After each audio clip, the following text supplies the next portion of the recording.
The concert was over in Carnegie Hall. The maestro took bow after bow.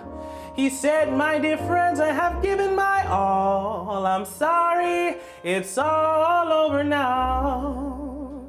The message from Dime is, make your own opportunity.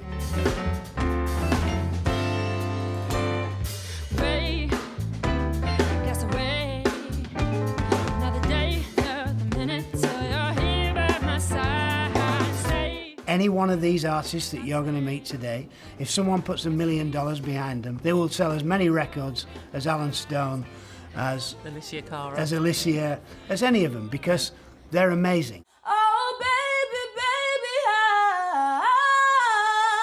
baby, And the difference between the ones who do it and the ones who don't are the ones that get opportunity. I've been playing piano since I was 7, and I ended up going to college for business because I thought that was the right thing to do. I took an elective songwriting class there and realized, okay, I think this is what I meant to do. I really love this. This is my niche. my lips begin to burn and my heart beats faster than the normal pace. I started singing at the age of 3, not seriously, of course, but just singing because it's in my heart.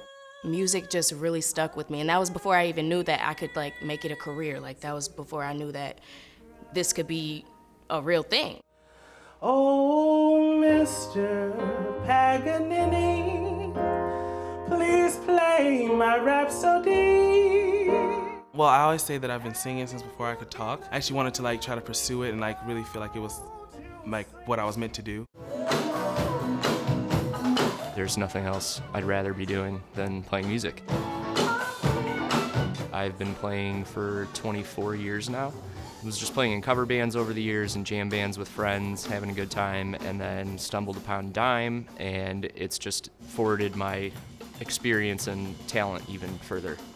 He's gonna be amazing. He works hard. Every time we get back to class that Monday, before we play anything, we talk, how was your weekend? What did you do? And his list of what he's done. Oh, I played 2 gigs here, and I DJ'd a wedding, and then I did this gig, and then I had a studio session, and I'm just like, wow, this guy's working. The one thing that stuck with me that he said on the first day of orientation, and I remind myself of it all the time, is hard work beats talent when talent doesn't work hard. And I try to live by that every day to be able to be successful and provide for myself. He is now the go-to for anyone who wants an incredible drummer. And he really understands that kind of mentality of training to be a session musician and being flexible. He's brilliant, he's brilliant. Being behind the kit definitely is my safe place because I've been playing for so long. So there's definitely a lot of confidence that the drums bring in with my performing. Just with timing, being able to play in odd meters, some really complex stuff that I never thought I'd be able to do. Every time he steps on that stage, I know what I'm gonna get. I'm gonna get the consistency, I'm gonna get the dedication. He studies, he learns, he listens. He's a super talented drummer, but he's also just a really awesome dude. He's really chill. I really appreciate that because I can be a lot sometimes. So I appreciate somebody who can balance just, when I talk to him, I'm just like, you're a good guy. I heard your repertoire and at the final bar. My life has pretty much revolved around the voice and music and trying to make things better through that. I think that music, particularly singing, is like a universal language, and I think that's one of the things that keeps me going with singing and just knowing that I can connect with people through that. Devin Woodson, that's my guy, man. He's a good guy, and I've seen him grow so much since he's been here. He was talented when he walked in the door, but now that talent has been groomed, it's been polished. Now let me blow your mind.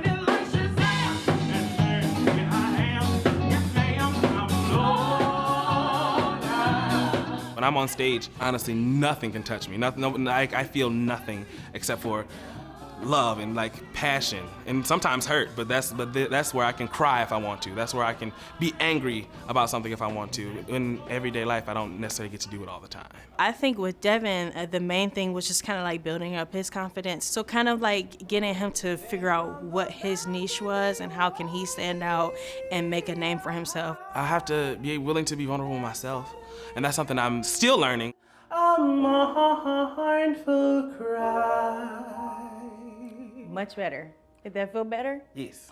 It just felt like you were telling a story. When I was working with Devin, he was singing a jazz song, which Devin is really, really good at jazz, and it's something that he's done in his past. But it's about kind of like applying those techniques that he's learned in his first and second year as just like a music practitioner, and now applying it again to this jazz song. So kind of taking it to the next level. So take a deep breath and make sure you place the vowel before you sing it. Listen, Paganini, we breathlessly await your masterful bedtime. Go on and swing it.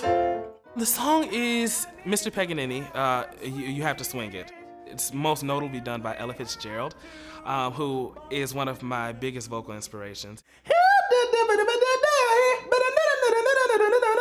Listen, Paganini, please play my rhapsody. I think the biggest thing I've learned here is, as far as vocally, is just take care of my voice. I'm still working on building new habits and then breaking old ones that I had. And so I think that's something I'm always like working at, just trying to create a routine for my voice. Because I mean, like I said, I only get one, and I want to keep it for a very long time.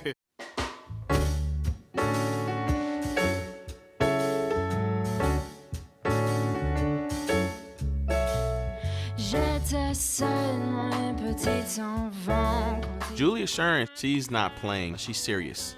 She wants it. What I've noticed about Julia is that she's like immensely talented and very humble and a very hard worker. And so like she's a sponge. So she just like takes everything in and uses it.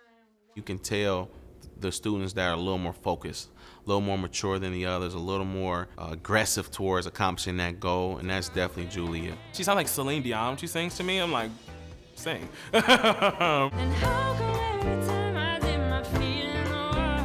I write a bit of everything. I'm kind of inspired by every genre. I kind of like to take elements out of all of these genres and kind of make it into my own fusion. So I would say that my main genre is a pop, jazz, funk fusion.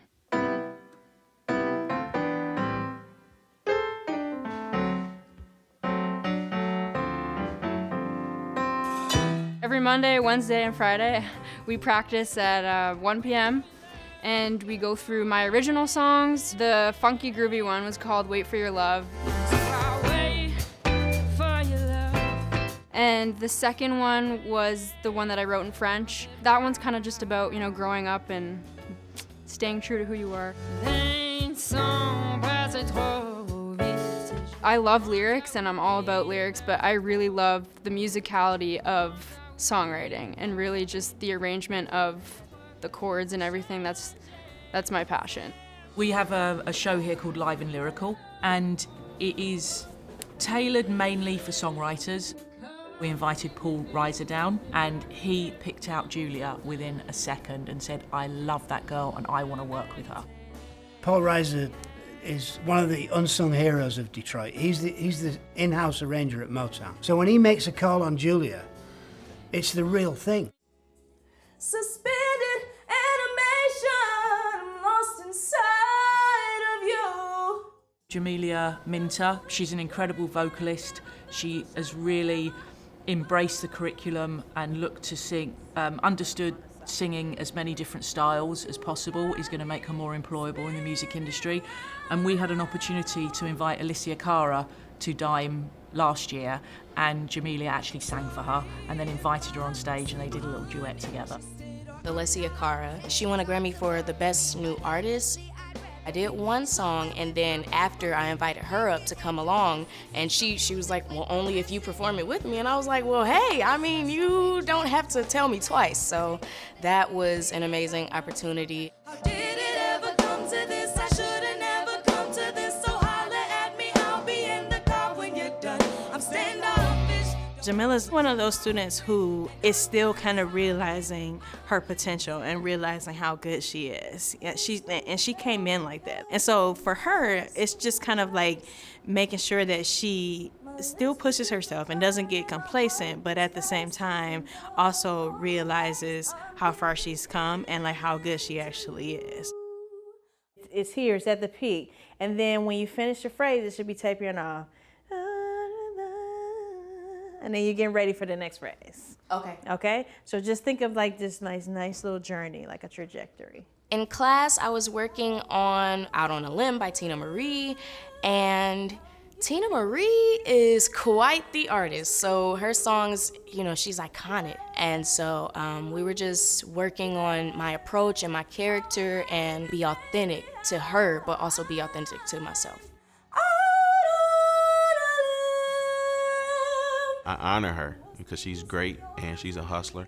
She has a couple more years left here at Dime, so she's gonna be amazing as well. She's one of those people who's gonna be like a triple threat, you know, quadruple threat, because she's just so good at multiple things. My plans once I graduate are to definitely get picked up for some sort of major tour as a backing band drummer, but also I'd like to get into some session and studio work.